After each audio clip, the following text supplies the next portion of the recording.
Olá, jovem! Eu sou Gabs Ferreira e esse é o Carreira Sem Fronteiras. Tudo pronto para a aventura de hoje?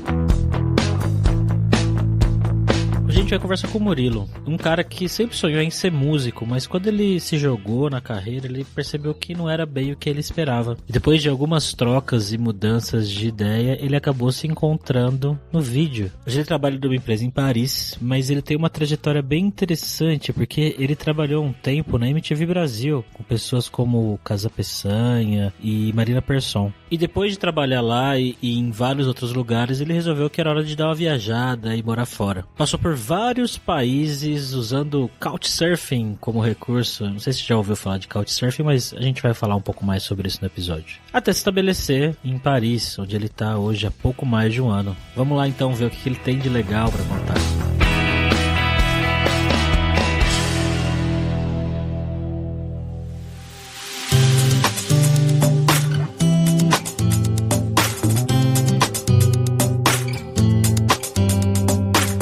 Nossa segunda vez em Paris, estamos aqui como sempre com ele, né? O nosso viajante poliglota Fabrício Carraro. Como você tá, Fabrício? Salut, Gabs, ça va? Tudo bem com você, cara? Hoje a gente vai voltar pra Paris pra falar com o Murilo, que ele já passou por alguns lugares, já passou pela Itália, agora tá lá na França. Como é que você tá por aí, cara? E aí, tudo bom? Bom, cara, tá com Covid aqui, né? Tá com confinamento, tá lockdown. Do céu, mas vamos ver o que mais tem em Paris, né? Vamos lá pra esse papo.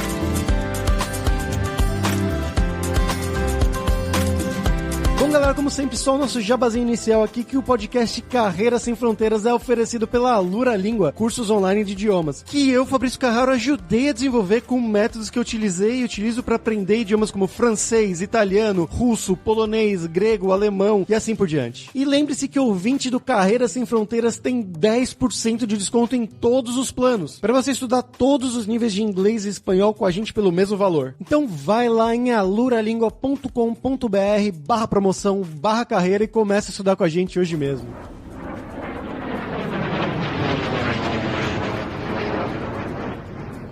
Bom, Murilo, como sempre aqui a gente começa perguntando um pouco sobre o nosso convidado. Então eu queria conhecer um pouquinho mais sobre você, né? Então conta pra gente de onde que você é, o que você fez, o que você estudou da carreira, com o que você trabalhou, um pouquinho do seu passo a passo até chegar hoje em dia em Paris. Vixe, a história é bem longa, né? Mas, resumindo, praticamente eu sou um músico frustrado, né? Cresci no interior de São Paulo, até tem um sotaque que tá voltando, né? Do R, interior, tô ali perto de Ribeirão Preto, de Pirassununga, pra quem conhece a região ali, né? Tentei ser músico até meus 18 anos, fiz conservatório, queria ser músico acadêmico, né? Dei aula de música, sou baterista, né? Fiz conservatório, aí tentei entrar na Unicamp, na USP, aí não rolou, né? Aí fui pra São Paulo, tava meio frustrado porque eu não consegui passar na faculdade de música. Aí eu vi radialismo, né? Rádio toca música eu gosto. Aí, essa foi minha lógica, né? Aí eu cheguei lá na faculdade de rádio e TV, era muito mais cinema, né? Muito mais imagem, que foi uma ótima descoberta que a vida me levou, porque descobri que eu tenho mais aptidão, né? Pra imagem do que pra som, mesmo que eu ame muito música. Eu não sou um cara muito que nasceu com o dom, né? Com o talento, com a facilidade. Eu não acredito muito em talento, né? Eu acredito que tudo se conquista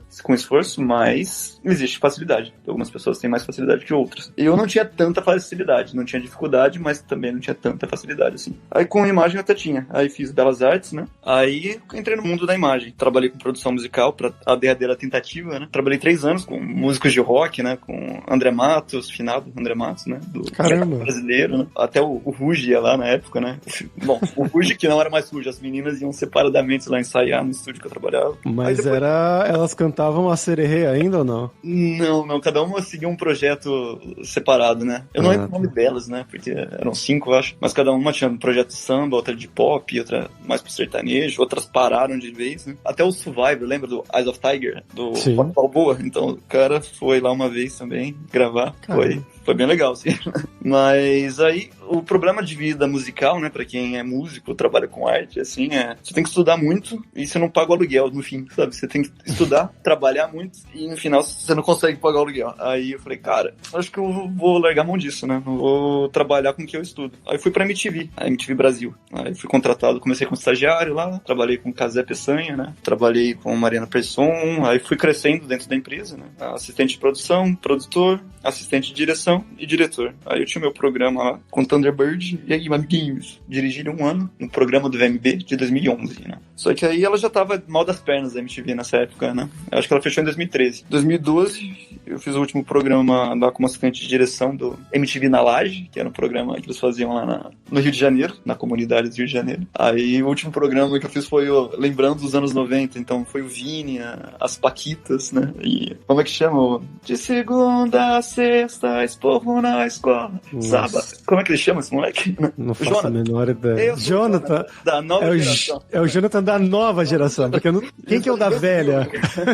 Aí eu decidi, aí eu saí, né, da empresa, eu falei, cara, eu não falo inglês direito, não conheço o exterior, queria viajar, fazer trabalho voluntário, né? Queria choque cultural e eu queria lugares que eu nunca imaginei ir e que eu conseguisse pagar, né? Aí achei uma organização estudantil que chama ISEC, né? Que tem no mundo todo. Aí você pode fazer trabalho voluntário, né? Eles te dão, depende do projeto, eles te dão moradia e alimentação. Não tem salário, né? E você trabalha em orfanatos, depende, cada projeto é um projeto, né?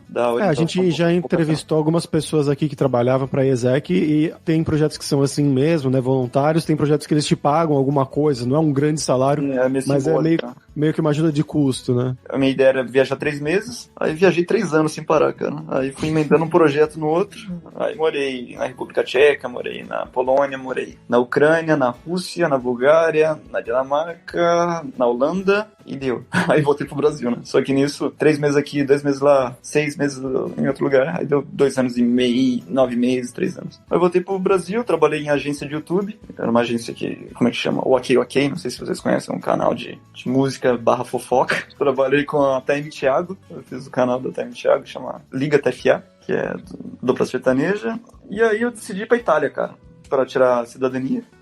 Martinelli, meu nome é Murilo Martinelli, então bem, meio Silva na Itália, né? Martinelli. Aí fui tirar os papéis, fiquei 1 ano em Turim. Não gostei de Turim, cara, que é muito cidade fria, cinza, pessoal bem gentil, mas não tem muita intimidade, assim, né? A gente que é brasileiro, não, a gente gosta de calor humano, né? Lá não senti muito isso, não. E o clima também, né? Bem frio pra mim. Fui pra Nápoles, fiquei 2 anos em Nápoles. Aí conheci a ex-namorada lá, né? Fiquei 2 anos com uma napolitana. Aí comecei a procurar emprego na Europa.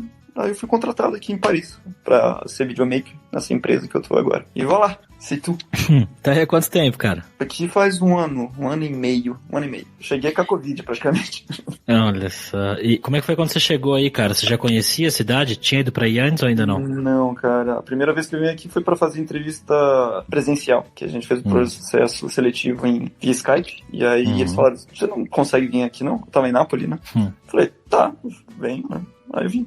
Aí foi a primeira vez, fiquei 1 semana em Couchsurfing, aqui, pra fazer entrevista. Aí voltei, aí fui contratado. Mudei de vez, de mala e cuia, como dizem no interior. E como é que foi quando você chegou aí, o processo de encontrar um lugar pra morar, essas burocracias e tudo mais? Então, cara, o que me ajudou muito foi o Couchsurfing mesmo, que como eu vim, fiquei 1 semana pra fazer entrevista, eu fiquei na casa de uma Couchsurfer, que ela hospedava bastante gente. E aí quando eu voltei pra Itália, né, que eu tinha que esperar 1 mês pra saber a resposta, aí quando eu fui contratado, eles falaram, agora a gente te dá 1 mês, mais 1 mês pra você procurar onde morar, né? Aí eu pedi conselho pra essa Couchsurfer, ela falou, não, faz o seguinte, aqui em Paris, você acha casa estando aqui, né? É bem difícil você achar casa à distância, tipo, online, porque você tem muita entrevista e procura muito. Nossa, aqui é um problema achar casa, cara, em tempos normais, né? Tem muita gente e pouco espaço, então a concorrência é alta e, enfim. Aí eu vim, fiquei um mês na casa dela, procurando casa, um quarto, né, geralmente. Eu queria dividir casa pra aprender a cultura, aprender a língua, né. E aí achei, do lado do emprego, cara. É que na realidade eu moro em Paris, agora eu moro em Paris, né. Mas aqui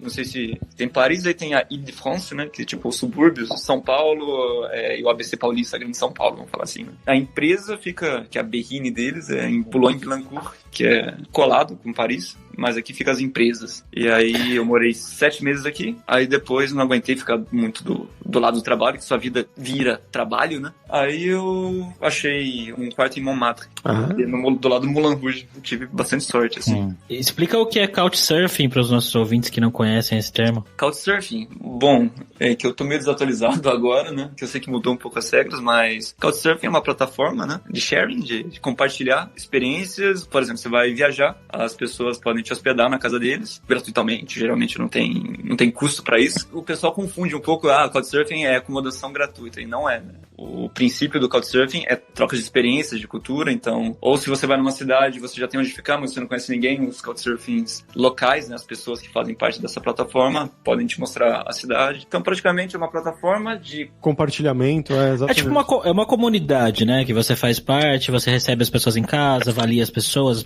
avaliam você vai em eventos, né, tem todo um ecossistema do Couchsurfing, né? Exatamente. E geralmente por exemplo, quando eu morei fora, quando fiz o Isaac, né, que eu fui pulando de país, quando eu não me dava muito bem, eu não me sentia muito integrado com o pessoal da organização, né, que depende, isso varia de cultura para cultura e de projeto para projeto, às vezes você se identifica muito com o projeto e com as pessoas, às vezes não. E o que me salvou, por exemplo, na Bulgária, né, foi os Couchsurfers, né, que tem o Couchsurfing Meeting, inclusive o grande Fabrício, a gente se conheceu lá, né, no evento do Couchsurfing em São Paulo. Mas não na Bulgária, né? Não na Bulgária, isso, né? Então, cada país tem esses Couchsurfing Meetings, que tem gente do mundo todo e locais, que vai lá para praticar línguas, conhecer gente, trocar experiências, fazer festa, né? Então, é uma comunidade bem ativa no mundo todo. Então, isso me ajudou muito nas viagens e em São Paulo também, né? Quando eu voltei pro Brasil, né? Eu morava em São Paulo. E lá eu fiz amizades meio que pra vida toda e duradouras. Né? O Fabrício, que me ajudou muito com o francês, né? Quando eu tava no Brasil. Me passou métodos e tal. Nosso amigo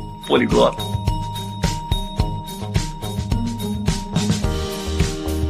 Voltando agora, né, um pouquinho atrás nesse percurso seu todo, você falou que você passou um tempo, né, em Turim, depois você passou 2 anos em Nápoles, que é uma cidade bem particular, eu imagino, e agora você está em Paris, que é uma megalópole, né, tem tudo basicamente, é uma cidade gigante, milhões de pessoas e tudo mais. E aí você mencionou também da IESEC e tudo mais, de todos os países que você passou, qual que foi que você acha o mais fácil de se adaptar na chegada, assim, tipo, você chegou, já fez amizade, já se entendeu a vibe da cidade que bateu com a sua vibe, e qual foi o mais difícil de todos esses lugares? Cara, eu acho que depende de vários fatores, né? Como você tá no momento da sua vida, né? Se você tá mais receptivo, mais introvertido. Por exemplo, a minha primeira viagem internacional foi pra República Tcheca. Então, pra mim, foi muito impactante. Eu achei o pessoal muito receptivo também. Eu acho que depende, né? Mas eu tenho conhecidos que não gostaram da República Tcheca porque disse que eles não eram nada receptivos. Então, acho que varia de caso pra caso.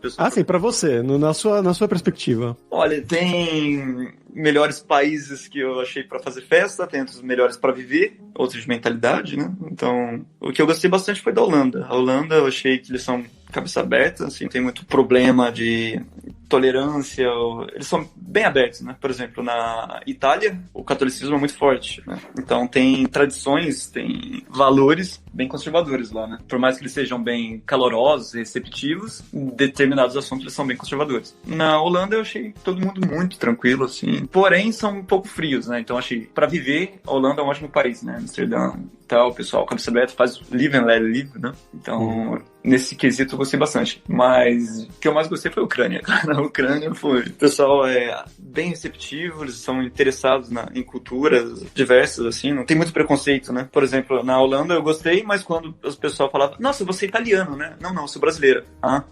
Já tinha uma decepção ali, sabe? Na Ucrânia eu achei que todo mundo era bem-vindo, todo mundo tratou muito bem as pessoas, mesmo que sabemos que tem uma parcela bem intolerante da população, mas a minha experiência foi sensacional. E você falou que você fez a entrevista de emprego, né, pra trabalhar em Paris. Essa entrevista foi em que idioma? Foi em francês já ou foi em inglês? Então, cara, desde que eu viajei a primeira vez, né, eu comecei a me interessar por outras culturas, por idiomas, né. Comecei a estudar um pouco de italiano e um pouco de francês quando eu tava no Brasil ainda, né. Aí quando eu fui pra Itália, né, falei, vou pegar a cidadania, eu tenho que virar um italiano, literalmente, né. Porque se a gente encontra um brasileiro com passaporte, alguém com passaporte brasileiro que não fala nem português e não conhece nada da nossa cultura, cara, você só tem um passaporte, você não é um brasileiro. Pra mim é isso. Então eu falei pra mim mesmo que não seja obrigado, né, eles não obrigam você a aprender a língua ou provar que você é italiano, no caso na Itália, mas eu quis fazer isso. Então, quando eu tava lá, eu aprendi o italiano e eu já sabia um pouco de francês, né, e as línguas são meio parecidas, né, o Fabrício pode falar com muito mais propriedade sobre isso, né, mas isso ajuda bastante, me ajudou bastante. Então, sabia um pouco de francês, eu tentei fazer a entrevista em francês, não rolou, né, a primeira eu fiquei gaguejando demais, faltava as palavras, aí foi em inglês. Então, as 2 primeiras foi em inglês, a terceira presencial foi em francês, que eu conheci o dono da empresa, né, que eu vim pra cá. Então, assim, as 2 primeiras foram em inglês. A França não é conhecido muito por falar bem inglês, né? Tipo, na Europa, assim, eles têm um certo complexo aqui com a língua. Mesmo que eles não falam mal, eu não acho que eles falam mal. Todo mundo fala o Globish English, né? No mundo. Por exemplo, na Alemanha o pessoal fala lá e tá tranquilo. Aqui eles ficam todos introvertidos. Eu acho que culturas latinas, né? A gente tem um pouco de complexo. Línguas latinas, a gente tem um pouco de complexo com o inglês, no caso. E aqui é bem forte isso. Então, as 2 primeiras entrevistas foram em inglês, mesmo que eles não estavam muito à vontade em falar em inglês, né? E aí a terceira, que eu, no caso, quando eu passei na segunda, eles falaram, a terceira vai ser em francês, porque é uma empresa francesa, você tem que se adaptar ao trabalho, você que tem que se adaptar ao país, e não as pessoas a você. Mesmo que aqui é startup, toda jovem, tech, o pessoal fala inglês, mas não, eles têm um pouco de medo, assim, de receio, né? E aí a terceira foi em francês, eu decorei o meu discurso, né? Pedi ajuda para nativos, assim, que eu conhecia, né? Corrigi. Eu pratiquei bastante, e aí rolou, né? E conta um pouco mais sobre o trabalho em si que você faz aí, cara. Cara, aqui é uma empresa, né, chama Music World Media. É uma empresa que faz aplicativos e hardwares musicais, né, ligados à música. Então, desde jogos como Guitar Hero, né, pra bateria. Não é o Guitar Hero, é jogos parecidos com Guitar Hero pra celular, né. Eu trabalho na User Acquisition. Então, tem vários departamentos, tem os developers, né, os programadores, o pessoal que programam tudo, né, criam o aplicativo, e a minha função aqui é criar propagandas para rodar em Facebook, TikTok, Instagram, Google, né, YouTube, para fazer as pessoas baixar o aplicativo, que é aí que a empresa ganha dinheiro, né? Nas publicidades que rolam dentro do aplicativo e nas inscrições, né? Você então é o cara que faz os anúncios pra gente clicar e gastar dinheiro. Da empresa que eu trabalho, sim. O legal é que é ligado à música, né? Aqui faz app de DJ. Então, é sempre ligada. Aqui a cultura eletrônica é bem forte, né? Então, vários aplicativos de pads, de DJ, como aprender guitarra, como aprender bateria, Guitar Hero de bateria. E legal. Eu sou encarregado, como eu estudei música, né? Eu também me ocupo dos aplicativos learning que eles falam. E como que é o trabalho no dia a dia com as pessoas? Você trabalha mais com a galera da França mesmo ou tem o time do mundo todo? Na maioria, eu acho que aqui 90% são franceses, né? Deve ter, eu acho que uns 5 estrangeiros, 6 estrangeiros, assim, contando comigo. Tem um mexicano, tem eu, que sou brasileiro, tem uma menina da Látvia, uma espanhola, tem uma chinesa, e cara, eu acho que é isso, hein? E como é que é a dinâmica do trabalho no dia a dia em si, cara? É muito diferente de outros lugares que você trabalhou e até do Brasil? Não, cara, eu acho que não. Sinceramente, eu acho... bom, tem um método de trabalho que é diferente, né? Aqui eles são muito organizados, aqui é reunião. Acho que por dia a gente tem umas 3, 4 reuniões, assim. Tem muita meta, né, a ser batida. Mas eles são muito tranquilos, assim, não? Eles são muito organizados, né? Até cansa um pouco essas reuniões, até pra falar uma coisa que você podia trocar rapidamente ali as informações, eles, vamos fazer uma reunião daqui 30 minutos, né? Aí vai na salinha de reunião, conversa, fala o que tem que falar, 10 minutos de reunião e acabou, né? Isso eu achei, isso meio que me chamou a atenção quando eu cheguei, né? E aí, isso perde um pouco de tempo também na sua produtividade, né? Porque toda hora você tem que parar o que você tá fazendo pra fazer reunião. Mas, não, a dinâmica, sinceramente, o brasileiro trabalha muito bem, né? Não é porque eu sou brasileiro, né? Mas a gente é meio sangue nos olhos, né? Aqui o pessoal, eles trabalham bem, mas eles são muito mais específicos nas coisas que eles fazem. Eles não vão muito além. Não são muito versáteis. Isso não é a primeira vez que a gente escuta essa comparação que você tá fazendo, né? Com o pessoal europeu e brasileiro, que parece que a gente tem essa questão de sangue nos olhos, né? De querer trabalhar mais e as pessoas aí serem mais... no geral, acho que é versatilidade, talvez a palavra, né? Que se você der um problema e ele não for exatamente específico, a pessoa pode se atrapalhar ou de repente aquilo não é trabalho dela, né? E tudo mais. Claro que não dá pra generalizar, né? Mas é essa sensação que você tem, né? Isso. É subjetivo, né? Isso que eu achei. Sim.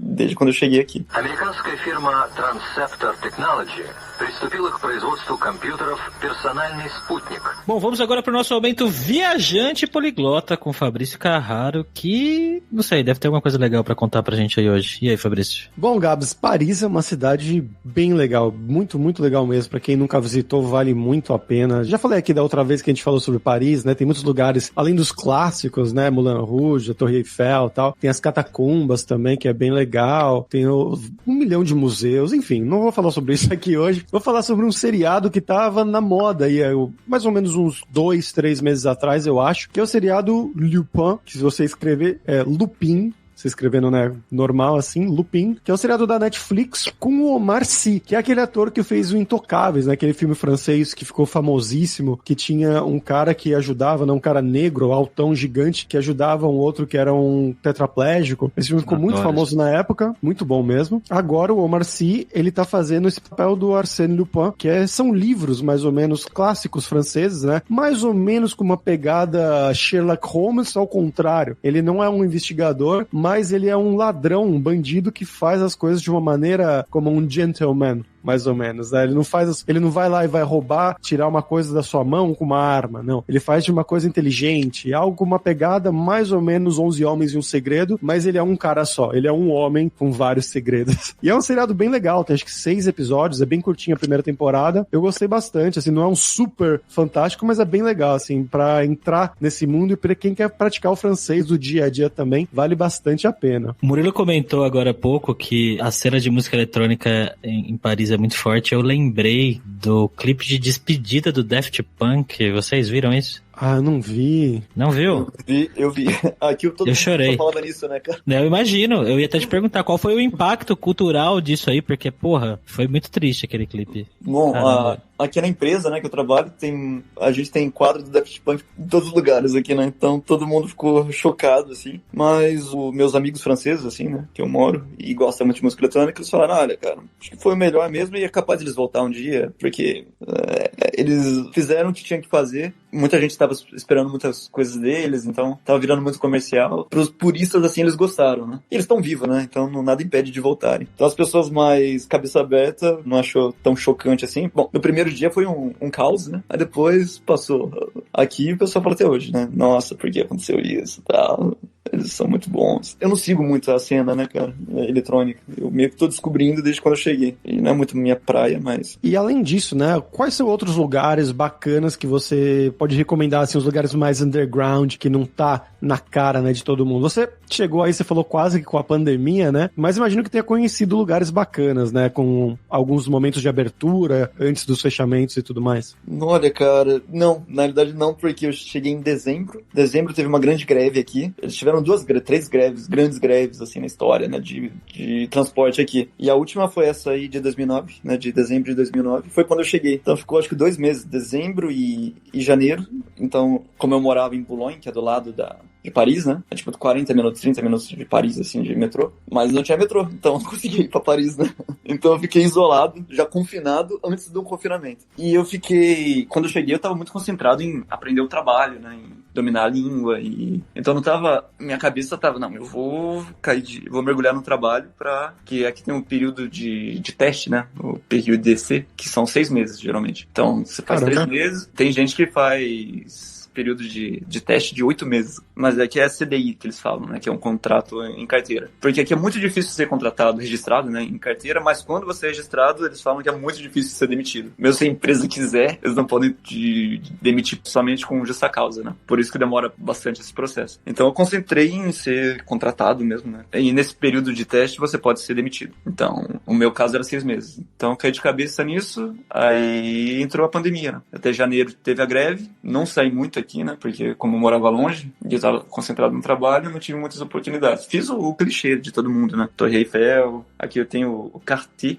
Latam, que é muito legal, assim, que é... O pessoal que conhece de Metrópolis, né, sempre tem os bairros, né? São Paulo tem a Augusta, que é um pouco mais underground, tem a Praça Roosevelt, né. Aqui é a mesma coisa, tem os bairros mais elitizados, tem a Vila Madalena deles aqui também, né. Seria entre a Montmartre, né, que é uma Vila Madalena Augusta, que tem os bares bem legais. Eu saía mais em Montmartre, né, e tive a sorte de morar lá hoje em dia. Então, onde eu saí foi isso. Foi São Michel, né, que é no centro da cidade, do lado da Catedral de Notre Dame, o que restou dela, né, porque pegou fogo. E Montmartre, que tem vários bares. Aqui a cultura do bar, né, cultura de barzinho, casa noturna. Eu não fui muito em boates, né, igual eles falam aqui, mas bares tem, nossa, cada esquina tem um. Então, quando você vai em um bar, você já tá bem servido de bebida, de festa, de gente, você tá sempre lotado, né, em tempos normais.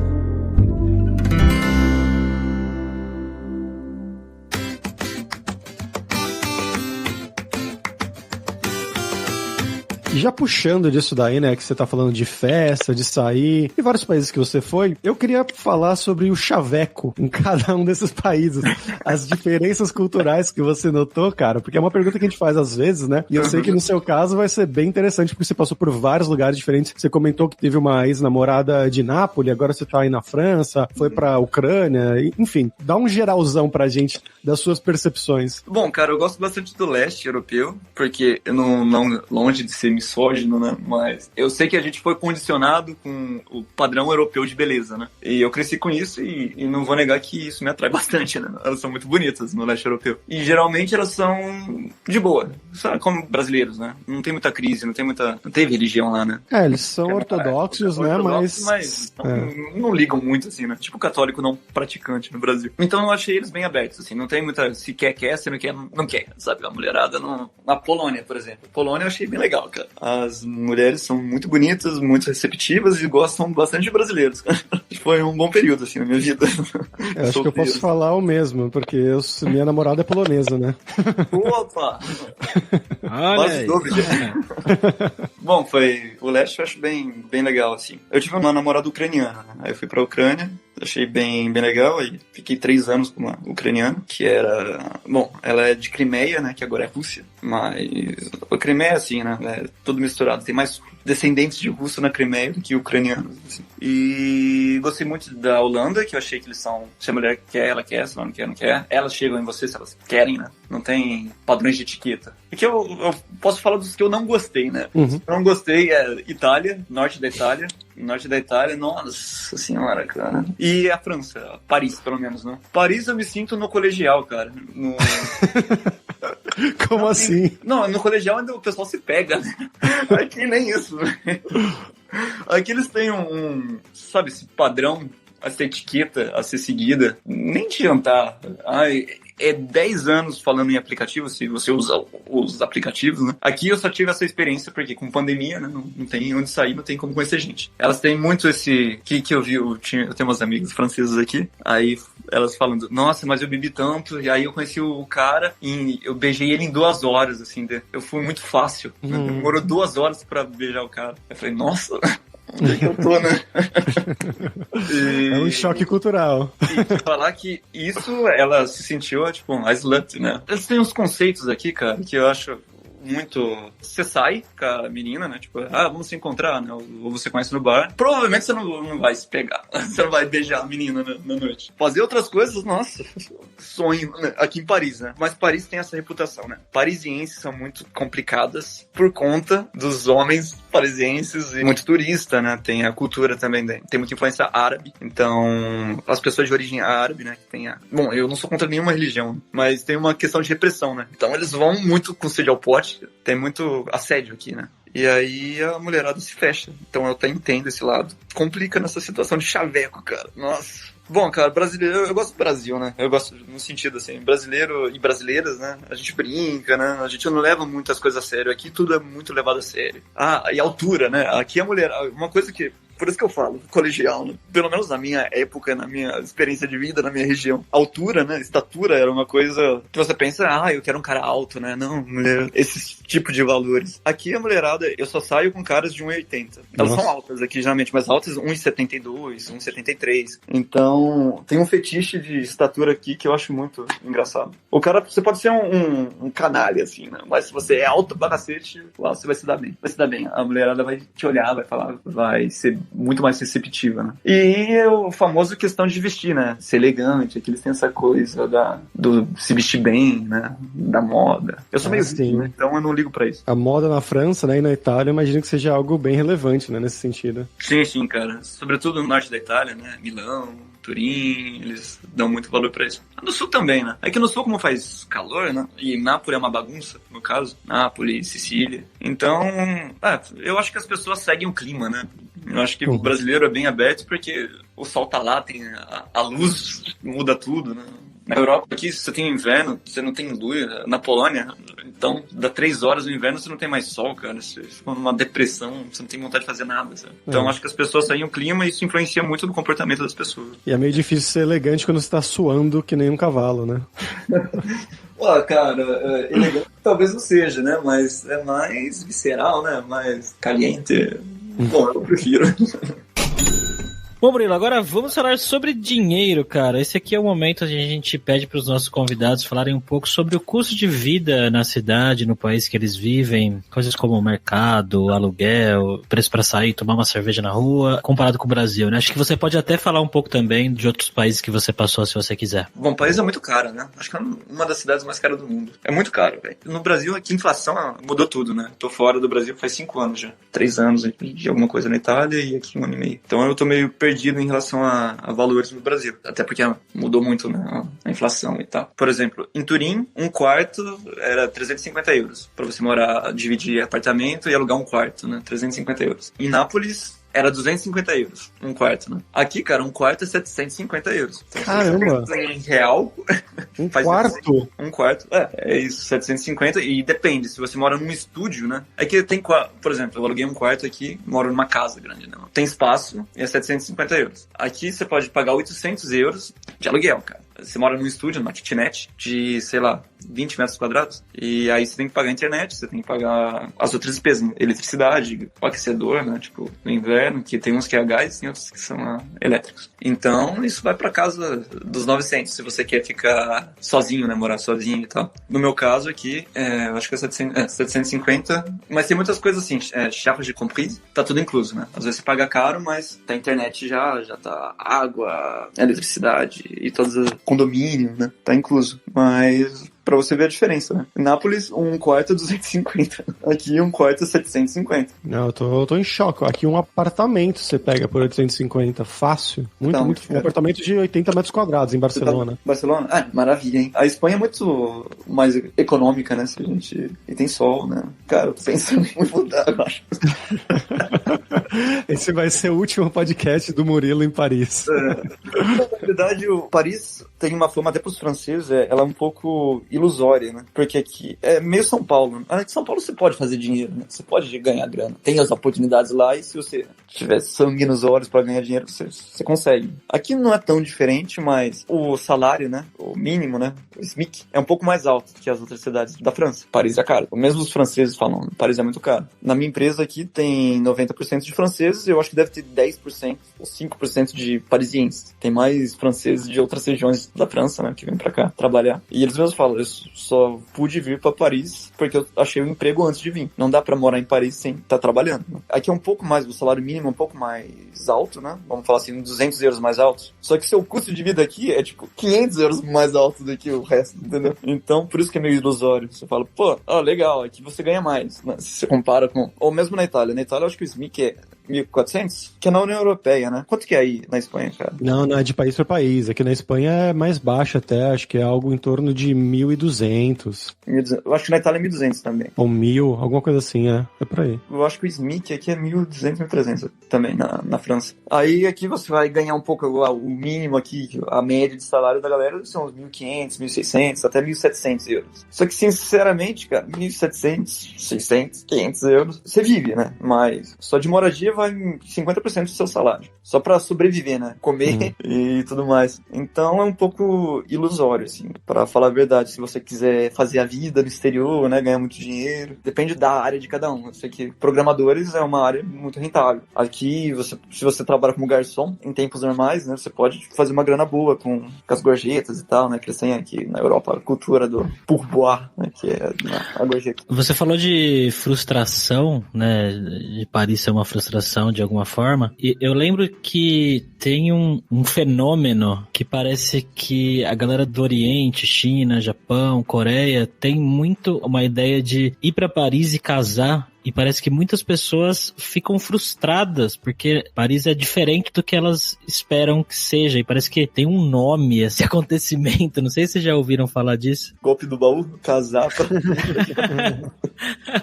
Mas é que eu acho que Paris é uma cidade que a gente vê muito retratado em filme, né, e tudo mais, e Paris é uma cidade grande que nem São Paulo, né, tem morador de rua, tem assalto, tem roubo, tem um monte de coisa que tem aqui, né, tipo, tem metrô cheio, tem, enfim, um monte de coisa que, assim, coisa de megalópole, né? Não, total, cara. Total. Bom, aqui depende do... Eu acho que é igual o Brasil, né? Obviamente, a Europa não é Brasil, né? Nossa violência é muito mais desproporcional no Brasil do que aqui. Mas depende de onde você tá e a hora que você tá também, né? Aqui, o norte de Paris, né? A região do La Chapelle é famosa por ter bastante furto. Aqui é fácil você ter o celular roubado, cara. Eu conheci uma brasileira aqui que falou, eu nunca fui furtada no Brasil, era de São Paulo. E aqui eu fui, no metrô. O pessoal... Tem até vídeo na internet, né? Aqui eles falam pra você nunca ficar com o celular na mão perto da porta, porque o sinal apita, o pessoal passa, pega, e eles andam em 3, às vezes, você não pode fazer nada, né? Os caras gigantes. Tem uma questão de violência, sim. E essa questão de idealização, eu não acho que é só Paris, não, cara. Eu acho que tem a questão do governo, que eles investem bastante nesse estereótipo, né? Em criar esse estereótipo de glamorização da cidade, né? E do país. Eu acho que é o estereótipo de Paris, né? A gente mostrar em filme, a Amélie Poulain, tudo aqui é poesia, e, cara, não é bem assim, não, pra falar a verdade. E a mesma coisa com o Brasil, né? Brasil, Rio, carnaval, samba, bunda. É isso que eles veem a gente, né? Um pandeiro na mão e carnaval e hablas espanhol. Um estereótipo interessante é que os russos acham que brasileiros usam calças brancas. Sabiam dessa? Nossa, cara. Ou por causa de capoeira ou por causa do sambódromo, né? Não, era um filme antigo que passava e eles falavam alguma coisa sobre o Brasil lá na Rússia. Esse aqui é meu amigo brasileiro e brasileiros usam calças brancas. Aí tinha um cara com uma calça branca, assim. Eu não sei de onde veio isso, mas existe. Quando eu tava lá, eles falavam, você é brasileiro? Cerveja do Brasil. Eles só falavam isso. Que tinha a Brahma, eu acho que começou a lançar, sei lá, tentou entrar na Rússia, né? Vendeu a cerveja lá na Rússia. Aí tinha a propaganda da Brahma, aí no final eles falavam, né? Cerveja do Brasil. Aí todos os russos sabiam falar isso. Brasileiro, cerveja do Brasil. Eu tenho uma história parecida, mas ela é um pouco mais não family friendly, que era quando eu tava trabalhando nos Estados Unidos, todos, 100% dos americanos que trabalhavam comigo chegavam, de onde você é? Do Brasil? Como é que é a maconha do Brasil? Eu não sei, cara, eu não sei dessas coisas. Eu sou careta, não conheço, mas aí, não sei se é uma coisa geral, eu imagino que não, mas das pessoas que trabalhavam comigo lá, a maioria deles, eles eram presos. Eles estavam presos naquele momento, então eles saíam da prisão pra ir trabalhar durante o dia e voltavam pra prisão pra dormir à noite. E a maioria era, tipo, petty crimes, né? Tipo, foi pego com 20 gramas de maconha, alguma coisa assim. Então eu imagino que tem a ver com isso. A fama da maconha do Brasil era que a maconha é boa, algo do tipo? Eles queriam saber isso? Não, eles gostavam, eu imagino, né? Que eles gostavam muito de maconha em geral e eles queriam saber como é a maconha, a qualidade. A qualidade da maconha brasileira, se era boa ou não. E eu falo, não sei, cara, não sei. Eu passei por essa experiência na Polônia, né? O pessoal fala, como é a maconha do Brasil? Eu falava a mesma coisa também, eu sou careta, né? Mas o que me impressionou, né, que o pessoal, como eu não fumo, mas eu tenho muitos amigos que fumam no Brasil e nas viagens o pessoal fumava, aí eu estranhei que eles misturam com tabaco, né? No Brasil o pessoal fuma a erva pura, né? Eles falam, não, aqui é muito forte, se a gente fumar só a maconha, a gente não aguenta, né? Muito forte. Então tem que misturar com tabaco. Essa eu sei a resposta, porque... Por que, Gabs? Eu sei a resposta, é porque, assim, no Brasil, a grande maioria das pessoas que fumam compram uma maconha que o pessoal chama de prensado, né? Que ela vem num bloco, assim, e geralmente é uma maconha que é mais fraco. Não sei se é mais fraco, mas aquela é... Eu não sei, é tudo misturado. É, tipo, tudo misturado. Por isso que o pessoal fuma... maconha ruim, resumidamente. É maconha ruim. É tipo salsicha. E aí lá nesses países a galera não come salsicha, né? A galera come o filé mignon. Come a carne boa, né? E por isso que eles misturam. Isso eu sei. Bom, e Murilo, pra gente fechar aqui agora é a hora do perrengue, que a gente pede pros nossos convidados contarem histórias engraçadas, gafes, micos, coisas que tenham acontecido com você esse tempo todo aí no exterior. Putz, cara, aqui... Bom, de perrengue que eu posso falar é... problema, eu acho que de Espanha, Itália e França é a burocracia, né? Eu acho que até o Brasil a gente pegou isso muito dos italianos, né? Que a Itália pegou da Espanha, no caso. Então, tudo aqui é meio contraditório, né?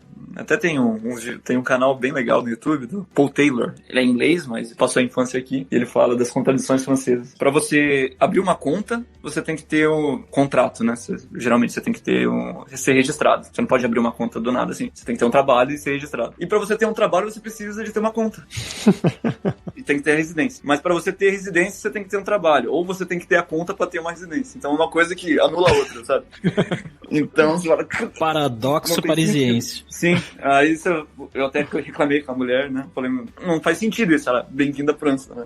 Aí eu tive a sorte que aí alguém me hospedou, né? Fez uma carta de hospedagem. Aí eu consegui ter uma residência. Assim, eu consegui abrir a conta. Assim, eu consegui ter o contrato, entendeu? Resolvendo você fecha todo o ciclo. Mas o ciclo, ele meio fechado. Assim, um anula o outro. Caramba. E no caso de história engraçada aqui, agora eu não lembro muito bem aqui, mas eu lembro na Polônia, cara. Eu tava com muito estudante, faculdade, né? Então, quando chega num país novo, você quer aprender palavrão, né, cara? Tipo, ou eu repeti o que o pessoal falava, né? E eu aprendi, o Fabrício aí conhece bem, né? O Zaibistia. Ah, sim. E lá, eles falam toda hora isso, que é tipo, legal pra caralho. Sei lá, uma equivalência. Eu acho que é muito tipo, mais vulgar, mas... Foda pra caralho. Né, eles usam assim, né? Legal pra caralho. E aí eu aprendi isso. Aí me convidaram pra eu passar o Natal numa casa de uma família tradicional lá, uma menina da ISEC, organização que eu tava. Aí toda a família católica, né? Eles têm o Papa, né? Foto do Papa pra todo lado, porque o João Paulo era polonês. Né? E aí a avó, né? Velhinha da menina. E aí, você está gostando, né? Da Polônia? O que você tá achando? Aí eu falei, sai mística, né? Aí todo mundo, eles tradicionais, todo mundo regalou os olhos, assim. A menina, não fala isso, né? E só a vozinha, né? Ela achou o bico, né? Ela deu risada, vai, bicha, muito legal. E todo mundo desconcertado, assim, né? Mudaram de assunto. Aí depois me explicaram, não, você não pode falar isso é entre jovens, entre amigos, né? Isso é muito vulgar. Eu já mandei algumas bem parecidas em polonês também, cara, mas isso é papo pra outro podcast, não pra França.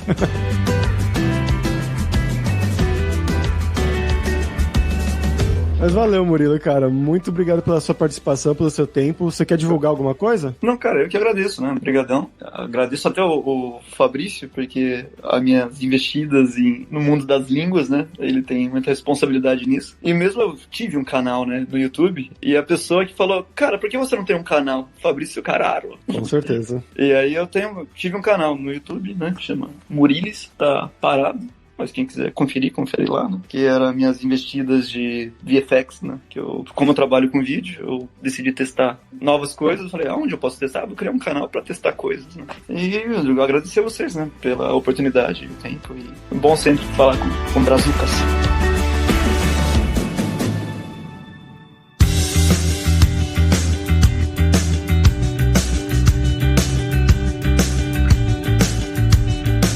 Pessoal, por hoje é isso. Merci beaucoup pela sua audiência. E se você gosta do Carreira Sem Fronteiras, recomende para 5 amigos, para nossa comunidade crescer sempre cada vez mais. E entre no nosso grupo do Facebook, o Carreira Sem Fronteiras, para você ter mais dicas sobre empregos, mercado de trabalho no exterior, tecnologia e também sobre a língua inglesa ou talvez o francês também. E não deixe de conhecer a Alura Língua para você reforçar o seu inglês e o seu espanhol e dar aquela força, tanto no seu currículo quanto na sua vida profissional. Algo que o Murilo destacou muito bem, né, do inglês, que ele usou para ir para fora, que ele queria melhorar o inglês, foi para esses intercâmbios da IESEC, depois aprendeu sozinho o italiano, aprendeu o francês, com as dicas que o Fabrício deu, é claro, mas a importância de você aprender um idioma para ir trabalhar fora do país. E só lembrando que o ouvinte do Carreira Sem Fronteiras tem 10% de desconto em todos os planos. Então vai lá em aluralingua.com.br/promoção/carreira e comece a estudar com a gente hoje mesmo. Além também, é claro, da alura.com.br, que tem mais de 1.200 cursos de tecnologia, tanto nas áreas de programação, marketing, design, tem a área de vídeo também, né, de videomaker, que é a área do Murilo. A gente tem curso com o Gaveta, até, você acredita nisso? Tem curso com o Gaveta, o mito Gaveta. Mas também tem curso de como você criar o seu currículo para mandar pro exterior, em inglês ou em espanhol. Então, com certeza, vai ter o curso para você. Então, pessoal, até a próxima quarta-feira com uma nova aventura em um novo país. Tchau, tchau!